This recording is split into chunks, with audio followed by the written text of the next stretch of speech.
അപ്പോസ്തലന്മാരുടെ കാലത്ത് ദമസ്കോസ് എന്ന പട്ടണം പൗലോസിന്റെ മാനസാന്തരത്താൽ പ്രസിദ്ധമായിരുന്നു. ദമസ്കോസിലുള്ള യേശുക്രിസ്തുവിൽ വിശ്വസിക്കുന്ന യഹൂദന്മാരെ പിടിച്ചുകെട്ടി യെരുശലേമിലേക്ക് കൊണ്ടുപോയി ഉപദ്രവിക്കുകയും കൊല്ലുകയും ചെയ്യുക എന്ന ഉദ്ദേശത്തോടെ അവിടേക്ക് പോകുന്ന വഴിയിൽ വെച്ചാണ് പൗലോസ് യേശുവിനെ കണ്ടുമുട്ടുന്നത്. മഹാപുരോഹിതന്റെ അടുക്കിൽ നിന്നും ദമസ്കോസിലെ പള്ളികൾക്ക് അധികാരപത്രം വാങ്ങിയാണ് അദ്ദേഹം പുറപ്പെട്ടത് എന്നതിൽ നിന്നും അവിടെയുള്ള യഹൂദന്മാരെ പിടിച്ചുകെട്ടുവാനായിട്ടാണ് അവിടേക്ക് പോയത് എന്ന് മനസ്സിലാക്കാം. ഇതിൽ നിന്നും ഈ പട്ടണത്തിൽ അനേകം യഹൂദ ക്രിസ്തീയ വിശ്വാസികൾ ഉണ്ടായിരുന്നു എന്ന് അനുമാനിക്കാം. പൗലോസ് മാനസാന്തരപ്പെടുന്നതിന് മുമ്പേ അവിടെ ക്രൈസ്തവർ ഉണ്ടായിരുന്നു. പൗലോസിനെ സ്നാനപ്പെടുത്തിയ അനന്യാസ് ദമസ്കോസ് പട്ടണത്തിൽ താമസിച്ചിരുന്ന ഒരു യഹൂദ ക്രൈസ്തവ വിശ്വാസി ആയിരുന്നു. ദമസ്കോസിൽ ആദ്യമായി സുവിശേഷവുമായി എത്തിയത് ആരാണ് എന്നതിൽ നിശ്ചയമില്ല. ഇവിടെ എങ്ങനെയാണ് ക്രിസ്തീയ വിശ്വാസികൾ ഉണ്ടായത് എന്നതിനെക്കുറിച്ച് പല അനുമാനങ്ങളും ഉണ്ട്.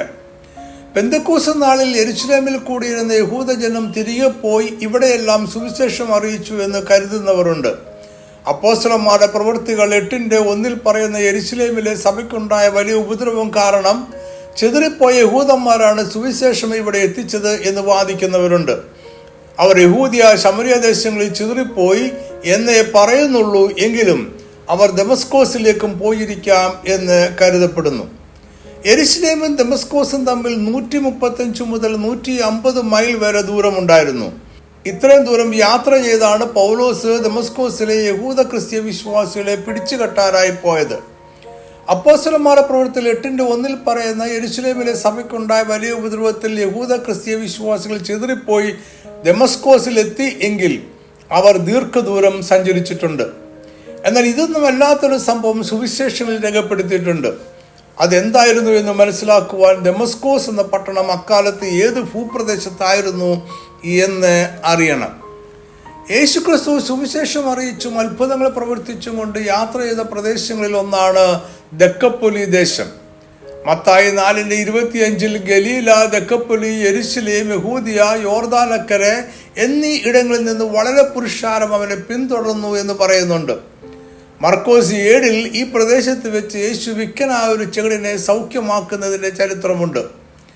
യേശുക്രിസ്തുവിൻ്റെ കാലത്ത് കിഴക്കൻ മെഡിറ്ററേനിയൻ പ്രദേശത്ത് സ്ഥിതി ചെയ്തിരുന്ന 10 പട്ടണ രാജ്യങ്ങളുടെ കൂട്ടായ്മയാണ് ദക്കപ്പൊലി എന്ന് വിളിച്ചിരുന്നത്. ഇതിൽ സൈക്കപ്പോളിസ് എന്ന ഒരു പട്ടണം ഒഴികെ മറ്റു 9 പട്ടണങ്ങളും യോർദാൻ താഴ്വരയുടെ കിഴക്കായി സ്ഥിതി ചെയ്തിരുന്നു. ദക്കപ്പൊലി ദേശം ഗലീല കടലിൻ്റെ കിഴക്കും തെക്കും കിഴക്കുമായി സ്ഥിതി ചെയ്തിരുന്നു. അത് ഇന്നത്തെ യോർദാൻ, ഇസ്രായേൽ, സിറിയ എന്നിവയുടെ ഭാഗമായിരുന്നു. മത്തായി 8:28 ഗദരേനരുടെ ദേശം എന്നാണ് ഈ പട്ടണങ്ങളെ മൊത്തമായിട്ട് വിളിച്ചിരുന്നത്. റോമൻ സൈന്യാധിപനായിരുന്ന പോംപി BC 65 സിറിയ ആക്രമിച്ച് കീഴടക്കിയത്. ഈ കാലത്തായിരിക്കാം ഈ 10 പട്ടണങ്ങൾ ഒരുമിച്ചൊരു കൂട്ടുകെട്ട് ഉണ്ടാക്കിയത്. അവർ പോംപിയുമായി ചില ധാരണകളിൽ എത്തിയിട്ടുണ്ടാകാം. അതിൻ്റെ ഫലമായി റോമൻ സാമ്രാജ്യത്തിൻ്റെ ഭാഗമായിരിക്കെ തന്നെ ഈ പട്ടണങ്ങളുടെ കൂട്ടായ്മ ചില സ്വാതന്ത്ര്യങ്ങൾ അനുഭവിച്ചിരുന്നു. അവർക്ക് സ്വന്തമായും നാണയങ്ങൾ ഉണ്ടാക്കുവാനുള്ള സ്വാതന്ത്ര്യം ഉണ്ടായിരുന്നുവെന്ന് കരുതപ്പെടുന്നു. ഗദര, പെല്ല, ഫിലദൽഫിയ, ദമസ്കോസ് എന്നീ പട്ടണങ്ങളിൽ കൂട്ടായ്മയുടെ ഭാഗമായിരുന്നു. ഇതിൽ ഫിലദൽഫിയ ഇന്ന് ജോർദാൻ എന്ന രാജ്യത്തിൻ്റെ തലസ്ഥാനമാണ്. അതിപ്പോൾ അമാൻ എന്നറിയപ്പെടുന്നു. ദമസ്കോസ് ഇന്ന് സിറിയയുടെ തലസ്ഥാനം ആണ്. AD 70 യെരുശലേം പതനത്തിന് മുമ്പേ അവിടെ ഉണ്ടായിരുന്ന ക്രിസ്തീയ വിശ്വാസികൾ പെല്ല എന്ന പട്ടണത്തിലേക്ക് ഓടിപ്പോയി എന്ന് ചരിത്രകാരന്മാർ പറയുന്നു. AD 66 ഗായൂസ് സെസ്റ്റിയസ് ഗാലസ് എന്ന റോമൻ സൈന്യാധിപൻ യെരുശലേമിനെ ആക്രമിക്കുന്നത്. എന്നാൽ അദ്ദേഹത്തിന് പരാജയപ്പെട്ടവനായി റോമിലേക്ക് തിരികെ പോകേണ്ടി വന്നു. അതേ വർഷം വെസ്പേഷ്യന്റെ നേതൃത്വത്തിൽ റോമൻ സൈന്യം വീണ്ടും യെരുശലേമിനെ ആക്രമിച്ചു. ഗായുസിന്റെ ആക്രമണത്തിന് ശേഷം വെസ്പേഷ്യൻ ആക്രമിക്കുന്നതിൻ്റെ മുമ്പേ യെരുശലേമിൽ ഉണ്ടായിരുന്ന ക്രൈസ്തവർ പെല്ല എന്ന പട്ടണത്തിലേക്ക് ഓടിപ്പോയി രക്ഷപ്പെട്ടു എന്ന് കരുതുന്നു. ദക്കപ്പൊലി ദേശം യഥാർത്ഥത്തിൽ ഇസ്രായേൽ ദേശത്തിൻ്റെ ഒരു ഭാഗമായിരുന്നു. ഇത് മനുഷ്യഗോത്രത്തിന് അവകാശമായി ലഭിച്ച ദേശമാണ്. എന്നാൽ യേശുക്രിസ്തുവിൻ്റെ കാലത്ത് ഈ പ്രദേശത്ത് ഭൂരിപക്ഷവും യവനന്മാരായിരുന്നു താമസിച്ചിരുന്നത്. അവിടെ യഹൂദന്മാരും ഉണ്ടായിരുന്നു. എങ്കിലും ഗ്രീക്ക് ഭാഷയും സംസ്കാരവും തത്വചിന്തകളും ജീവിത രീതിയുമായിരുന്നു പ്രചാരത്തിൽ. ഇതിനാലാണ് അവിടെ ഒരു വലിയ പന്നിക്കൂട്ടം ഉണ്ടായിരുന്നത്. യേശുക്രിസ്തു പറഞ്ഞ പ്രസിദ്ധമായ ഉപമയായ മുടിയനായ പുത്രന്റെ ഉപമയിലെ ഇളയ മകൻ അപ്പം നൽകിയ സ്വത്തെല്ലാം വിട്ട് യാത്രയായ പ്രദേശം ദക്കപ്പൊലിയിലെ ഏതെങ്കിലും പട്ടണമായിരിക്കാം. അവിടെ ധാരാളം പന്നികൾ ഉണ്ടായിരുന്നു. എന്നാൽ യേശു ഈ ദേശത്തെ തന്നെയാണോ ഉദ്ദേശിച്ചത് എന്നതിൽ തീർച്ചയില്ല. ദക്കപ്പൊലി എന്ന 10 പട്ടണങ്ങളുടെ കൂട്ടുകെട്ടിലെ ഒരു പട്ടണമായിരുന്നു ദമസ്കോസ്. അത് മറ്റു പട്ടണങ്ങളിൽ നിന്നും ദൂരെ മാറി വടക്ക് സ്ഥിതി ചെയ്തിരുന്നു. എന്നാൽ പുരാതന ദമസ്കോസും ദക്കപ്പൊലിയിലെ ഏറ്റവും അടുത്ത മറ്റു പട്ടണങ്ങളും തമ്മിലുള്ള ദൂരം കൃത്യമായി ഇന്ന് നിശ്ചയമില്ല. ഫിലിപ്പിന്റെ കൈസരിയ എന്ന് വിളിക്കപ്പെട്ടിരുന്ന പട്ടണത്തിൽ നിന്നും ദമസ്കോസിലേക്ക് 35 മൈൽ ഉണ്ടായിരുന്നു. ഖബർനഹൂമിൽ നിന്നും ദമസ്കോസിലേക്ക് യാത്ര ചെയ്യുവാൻ വിശാലമായ വീതി ഉണ്ടായിരുന്നു. ഈ പട്ടണങ്ങൾ തമ്മിൽ ഏകദേശം 60 മൈൽ ദൂരം ഉണ്ടായിരുന്നുവെങ്കിലും ഈ വീതി വളരെ തിരക്കുള്ള ഒരു യാത്രാ മാർഗം ആയിരുന്നു. കച്ചവടക്കാരും സന്ദർശകരും സൈന്യവും ഭരണകർത്താക്കളും ഒരു പട്ടണത്തിൽ നിന്നും മറ്റൊന്നിലേക്ക് സുഗമമായും നിരന്തരമായും യാത്ര ചെയ്തുകൊണ്ടേയിരുന്നു. ദക്കപ്പൊലി എന്നറിയപ്പെട്ടിരുന്ന 10 പട്ടണ രാജ്യങ്ങളുടെ കൂട്ടുകെട്ടിലെ ഒരു പട്ടണമായിരുന്നു ഗദര. ലൂക്കോസ് 8:26 ഈ പട്ടണത്തെ ഗെരസേന്യ ദേശം എന്നാണ് വിളിച്ചിരിക്കുന്നത്. ഇത് ഗലീലയ്ക്ക് നേരെയുള്ള പട്ടണമായിരുന്നു എന്നും ലൂക്കോസ് പറയുന്നു. അതിനാൽ ഇത് ഗലീല കടലിന്റെ അക്കരെയുള്ള കടലിന്റെ കിഴക്ക് ഭാഗത്തുള്ള പ്രദേശമായിരുന്നു എന്ന് മനസ്സിലാക്കാം. ഗദരദേശത്തെ ഭൂതഗ്രസ്തനായ ഒരു മനുഷ്യനെ യേശുക്രിസ്തു സൗഖ്യമാക്കുന്നതിന്റെ ചരിത്രം മത്തായിയും മർക്കോസും ലൂക്കോസും രേഖപ്പെടുത്തിയിട്ടുണ്ട്. മത്തായി 8:28 മുതൽ 34 വരെയുള്ള വാക്യങ്ങളിലാണ് അദ്ദേഹം ഈ സംഭവം രേഖപ്പെടുത്തിയിരിക്കുന്നത്. മത്തായി 8-ാം അധ്യായം ആരംഭിക്കുന്നത് യേശുക്രിസ്തു ഗിരിപ്രഭാഷണത്തിന് ശേഷം മലയിൽ നിന്ന് ഇറങ്ങി വന്നാലെ വളരെ പുരുഷാരം അവനെ പിന്തുടർന്നു എന്ന് പറഞ്ഞുകൊണ്ടാണ്. അതിനുശേഷം യേശുക്രിസ്തു ഒരു കുഷ്ഠരോഗിയെ സൗഖ്യമാക്കി. ശേഷം അവൻ കവർന്നഭൂമിയിലെത്തിയപ്പോൾ ഒരു ശതാധിപന്റെ ബാല്യക്കാരന്റെ പക്ഷപാതം സൗഖ്യമാക്കി. അവൻ പത്രോസിന്റെ അമ്മായിയമ്മയെ സൗഖ്യമാക്കി. വൈകുന്നേരമായപ്പോൾ പല ഭൂതഗ്രസ്തരെയും വിടുവിച്ചു. സകല ദീനക്കാർക്കും സൗഖ്യം വരുത്തി. ഒരു ശാസ്ത്രി അവൻ്റെ അടുക്കൽ വന്ന്, ഗുരു, നീ എവിടെ പോയാലും ഞാൻ നിന്നെ അനുഗമിക്കാമെന്ന് പറഞ്ഞു. എന്നാൽ യേശു അവനെ നിരുത്സാഹപ്പെടുത്തി. വേറൊരുവൻ യേശുവിനെ അനുഗമിക്കുവാൻ തയ്യാറായി. എന്നാൽ ആദ്യം അവൻ്റെ അപ്പനെ അടക്കം ചെയ്യുവാൻ അനുവാദം ചോദിച്ചു. യേശു അവനോട്, നീ എൻ്റെ പിന്നാലെ വരിക എന്ന് കൽപ്പിച്ചു. അതിനുശേഷം യേശു ഒരു പടകിൽ കയറി ഗദരദേശത്തേക്ക് പോയി. മർക്കോസിന്റെ വിവരണം 5-ാം അധ്യായം 1 മുതൽ 20 വരെയുള്ള വാക്യങ്ങളിൽ രേഖപ്പെടുത്തിയിട്ടുണ്ട്. 4:1 മുതൽ വളരെ തിരക്കേറിയ ഒരു ദിവസത്തെ പ്രവർത്തനങ്ങളെ മർക്കോസ് വിവരിക്കുന്നു. ഒരു വലിയ ജനക്കൂട്ടത്തെ യേശു ഉപമകളാൽ അവരെ പലതും ഉപദേശിച്ചു. അവൻ വിതയ്ക്കുന്നവൻ്റെ ഉപമ, കത്തിച്ചു വെക്കുന്ന വിളക്കിൻ്റെ ഉപമ, വളരുന്ന വിത്തിൻ്റെ ഉപമ, കടുമണിയുടെ ഉപമ, ഇങ്ങനെ പല ഉപമകളാൽ അവർക്ക് കേൾപ്പാൻ കഴിയും പോലെ അവരോട് വചനം പറഞ്ഞു പോന്നു. അന്ന് സന്ധ്യയായപ്പോൾ നാം അക്കരയ്ക്ക് പോക എന്ന് അവൻ അവരോട് ശിഷ്യന്മാരോട് പറഞ്ഞു. അക്കരെയാണ് ഗദരദേശം. ലൂക്കോസിന്റെ വിവരണം 8-ാം അധ്യായം 26 മുതൽ 39 വരെയുള്ള വാക്യങ്ങളിൽ രേഖപ്പെടുത്തിയിരിക്കുന്നു. 8-ാം അധ്യായം ആരംഭിക്കുന്നത്, അനന്തരം അവൻ ദൈവരാജ്യം പ്രസംഗിച്ചും സുവിശേഷിച്ചും കൊണ്ട് പട്ടണം തോറും സഞ്ചരിച്ചു എന്ന് പറഞ്ഞുകൊണ്ടാണ്. പട്ടണം തോറും സഞ്ചരിച്ചു എന്നത് ഒന്നിലധികം പട്ടണങ്ങളിലൂടെ സഞ്ചരിച്ചു എന്നാണ്. ഇത് പൊതുവായ ഒരു പ്രസ്താവനയാണ്, ആ ദിവസത്തെ സംഭവങ്ങളല്ല. അന്നേ ദിവസം വലിയൊരു ജനക്കൂട്ടം യേശുവിൻ്റെ അടുക്കൽ ഒരുമിച്ച് കൂടി. അപ്പോൾ യേശു വിതയ്ക്കുന്നവൻ്റെ ഉപമ അവരോട് പറഞ്ഞു. ശേഷം തണ്ടിൽമേൽ കത്തിച്ചു വെച്ച വിളക്കിൻ്റെ ഉപമ ശിഷ്യന്മാരോട് പറഞ്ഞു. അന്ന് അവൻ്റെ അമ്മയും സഹോദരന്മാരും അവനെ കാണാൻ വന്നുവെങ്കിലും ജനക്കൂട്ടം നിമിത്തം അവൻ്റെ അടുക്കൽ എത്തുവാൻ കഴിഞ്ഞില്ല. 22-ാം വാക്യത്തിൽ, ഒരു ദിവസം അവൻ ശിഷ്യന്മാരുമായി പടകിൽ കയറി നാം തടാകത്തിൻ്റെ അക്കരെ പോകാ എന്ന് അവരോട് പറഞ്ഞു എന്ന് രേഖപ്പെടുത്തിയിരിക്കുന്നു. തടാകം എന്നത് ഗലീല കടലാണ്. ഇതിനെ ഗന്നേസരത്ത് തടാകം എന്നും വിളിച്ചിരുന്നു. ഒരു ദിവസം എന്നത് അതിന് മുകളിൽ പറഞ്ഞിരിക്കുന്ന സംഭവങ്ങൾ നടന്ന അതേ ദിവസമാണോ അതോ മറ്റൊരു ദിവസം എന്നാണോ ലൂക്കോസ് ഉദ്ദേശിച്ചത് എന്നതിൽ ആശയക്കുഴപ്പത്തിന് സാധ്യതയുണ്ട്. എന്നാൽ വിതയ്ക്കുന്നവൻ്റെ ഉപമ, കത്തിച്ചു വെക്കുന്ന വിളക്കിൻ്റെ ഉപമ എന്നിവ പറഞ്ഞ അതേ ദിവസം തന്നെയാണ് യേശു ഗദരദേശത്തേക്ക് പോയത് എന്ന് മർക്കോസ് പറയുന്നുണ്ട്. അതിനാൽ ഒരു ദിവസം എന്ന് ലൂക്കോസ് ഉദ്ദേശിച്ചത് അതിന് മുകളിൽ വിവരിച്ച സംഭവങ്ങൾ നടന്ന ദിവസം തന്നെ ആയിരിക്കണം. 3 സുവിശേഷകരുടെ വിവരണം അനുസരിച്ച് അന്ന് വളരെ തിരക്കേറിയ ഒരു ദിവസം ആയിരുന്നു. യേശുക്രിസ്തുവും ശിഷ്യന്മാരും വളരെ ക്ഷീണിച്ചിരുന്നു. എങ്കിലും സന്ധ്യയായപ്പോൾ അവർ അക്കരെയുള്ള ഗദരദേശത്തേക്ക് പോകണമെന്ന് യേശു കൽപ്പിച്ചു. അതിനായി അവർ പടകിൽ കയറി യാത്ര തിരിച്ചു.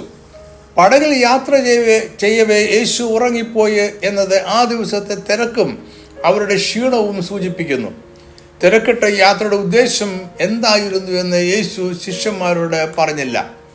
ഇത്രമാത്രം ക്ഷീണിതനായ യേശു അവനെ പോലെ തന്നെ ക്ഷീണിതനായിരുന്ന ശിഷ്യന്മാരെ കൂട്ടി തിരക്ക് പിടിച്ച് സന്ധ്യാസമയത്ത് ഗലീലക്കടലിന്റെ അക്കരെ പോയത് എന്തിനു വേണ്ടിയാണ്? അവൻ അടുത്ത ദിവസം രാവിലെ പോയാൽ പോരായിരുന്നോ? അവന്റെ തിരക്ക് ശ്രദ്ധിച്ചാൽ നമുക്ക് തോന്നുന്ന ഒരു കാര്യമുണ്ട്. അവൻ ഓരോ ദിവസവും ചെയ്തു തീർക്കേണ്ടുന്ന കാര്യങ്ങൾ അന്ന് തന്നെ ചെയ്യേണ്ടതുണ്ട്. ഒന്നും നാളേക്ക് മാറ്റിവെക്കുവാൻ സാധ്യമല്ല.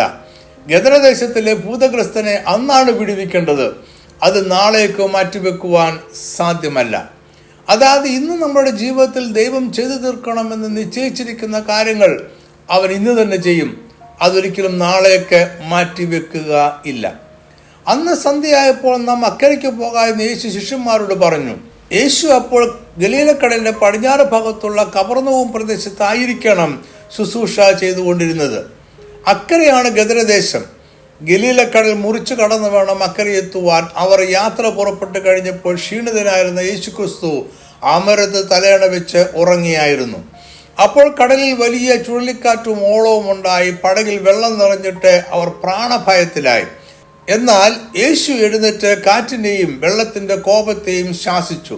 അവ അമർന്ന് ശാന്തതയുണ്ടായി.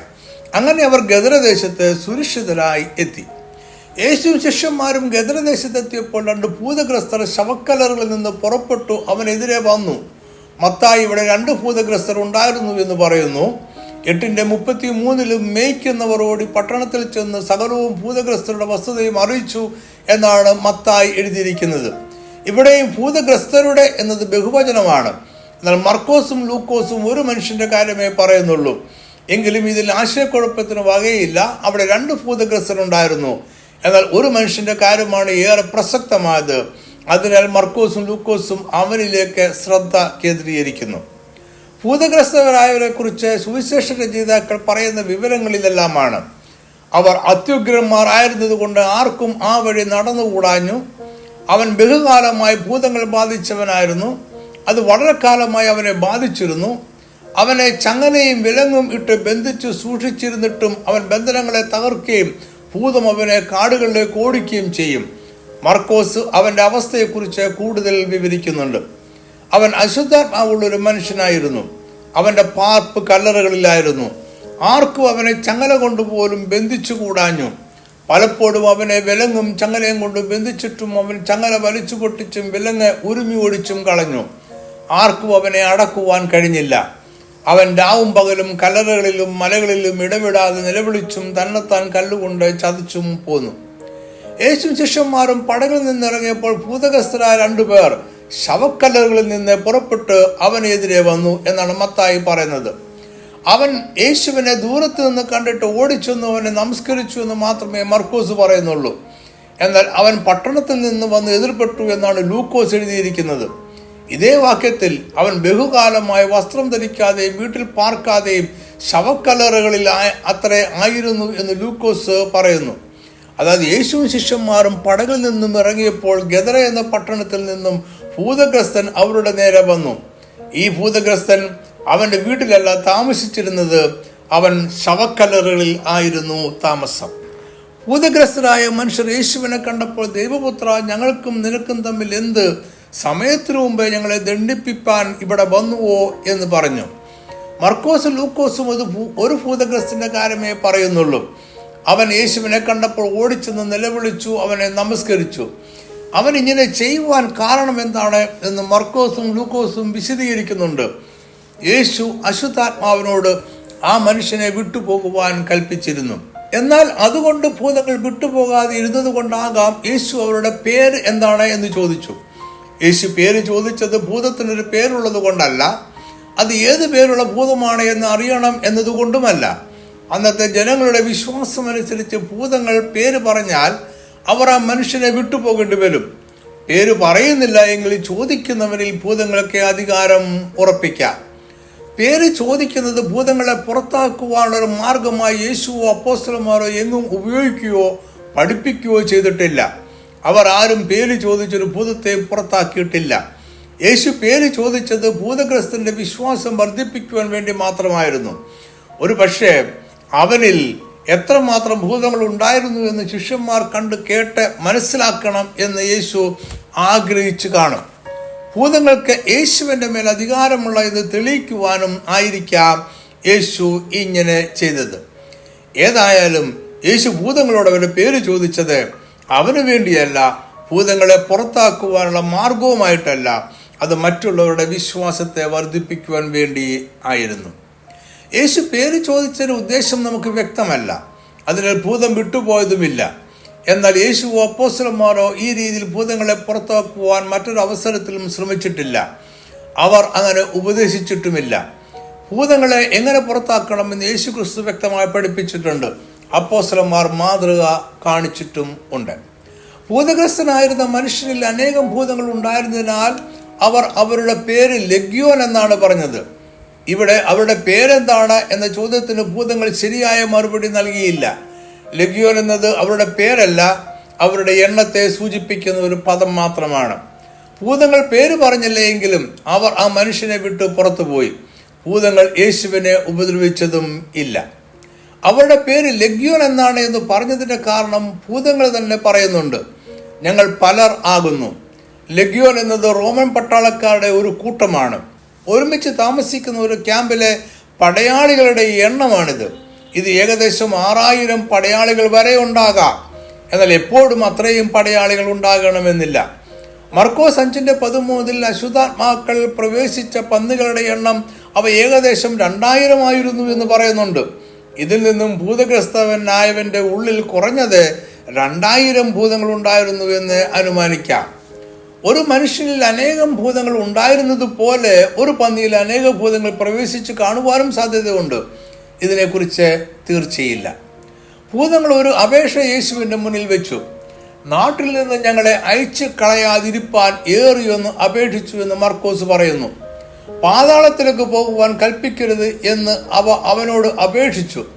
യേശു അവരെ പുറത്താക്കുന്നുവെങ്കിൽ അകലെ മലയരികെ മേഞ്ഞുകൊണ്ടിരുന്ന പന്നിക്കൂട്ടത്തിലേക്ക് അവരെ അയക്കണം എന്ന് ഭൂതങ്ങൾ അപേക്ഷിച്ചു. യേശു അവരുടെ അപേക്ഷ അനുവദിച്ചു. അശുദ്ധാത്മാക്കൾ ആ മനുഷ്യനെ വിട്ട് പുറപ്പെട്ട് പന്നികളിൽ കടന്നിട്ട് കൂട്ടം കടുന്തൂക്കത്തോടെ കടലിലേക്ക് പാഞ്ഞ് വീർപ്പുമുട്ടിച്ചത്തു. അവ ഏകദേശം 2000 ആയിരുന്നു. ലെഗ്യോൻ ഉണ്ടായിരുന്ന ഭൂതഗ്രസ്തന് വസ്ത്രം ധരിച്ചും സുബോധം പൂട്ടും യേശുവിൻ്റെ കാൽക്കലിരുന്നു. ഗെരസേനിയ ദേശത്തിലെ ജനസമൂഹമെല്ലാം ഓടിക്കൂടി. അവർ ഭയപരവശരായി അവരുടെ അതിര് വിട്ടു പോകണമെന്ന് യേശുവിനോട് അപേക്ഷിച്ചു. ഒരു പക്ഷേ പന്നികളുടെ നഷ്ടമായിരിക്കാം അവരെ ഭയപരവശരാക്കിയത്. മത്തായിയുടെ വിവരണം ഇവിടെ കൊണ്ട് അവസാനിക്കുന്നു. എന്നാൽ മർക്കോസും ലൂക്കോസും മറ്റൊരു കാര്യം കൂടെ തുടർന്ന് സംഭവിച്ചതായി പറയുന്നു. യേശു ഉടൻ തന്നെ തിരികെ പോകുവാൻ തുടങ്ങി.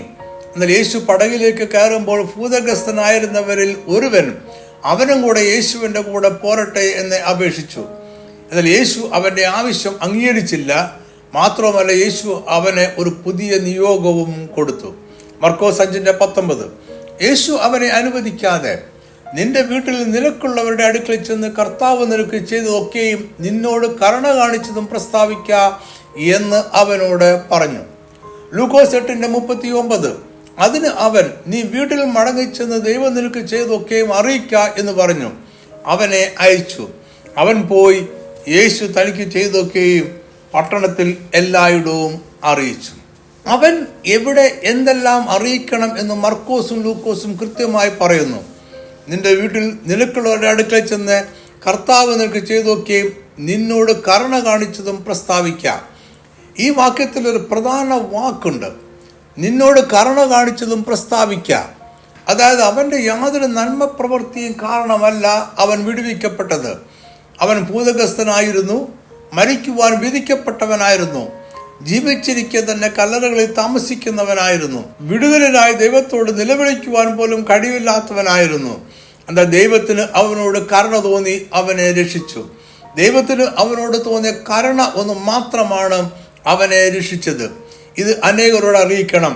ദൈവത്തിന് കരുണ തോന്നുന്നവനെ വിടുവിക്കുവാനായി യേശു വന്നിരിക്കുന്നു. അവൻ്റെ വീട്ടിൽ ചെന്ന് അവനുള്ളവരുടെ അടുക്കൽ യേശു അവന് വേണ്ടി ചെയ്തത് അറിയിക്കുക എന്ന് മാത്രമേ അവനോട് കൽപ്പിച്ചുള്ളൂ. എന്നാൽ അവൻ അവന്റെ വീട്ടിൽ മാത്രമല്ല, ആ ദേശം മുഴുവൻ യേശു തനിക്ക് ചെയ്തൊക്കെയും ഘോഷിച്ചു. മർക്കോസ് 5:20. അവൻ പോയി യേശു തനിക്ക് ചെയ്തൊക്കെയും ദെക്കപ്പൊലി നാട്ടിൽ ഘോഷിച്ചു തുടങ്ങി. എല്ലാവരും ആശ്ചര്യപ്പെടുകയും ചെയ്തു. മർക്കോസ് 5:1 ഭൂതഗ്രസ്തന്റെ പട്ടണത്തെ ഗദരദേശം എന്നാണ് വിളിച്ചിരിക്കുന്നത്. എന്നാൽ 5:20 അവൻ പോയി യേശു തനിക്ക് ചെയ്തൊക്കെയും ദെക്കപ്പൊലി നാട്ടിൽ ഘോഷിച്ചു തുടങ്ങി എന്നാണ് പറയുന്നത്. ഇവിടെ ഗദരദേശത്ത് എന്നതിൽ നിന്നും ദെക്കപ്പൊലി നാട്ടിൽ എന്നതിലേക്ക് മാറുന്നു.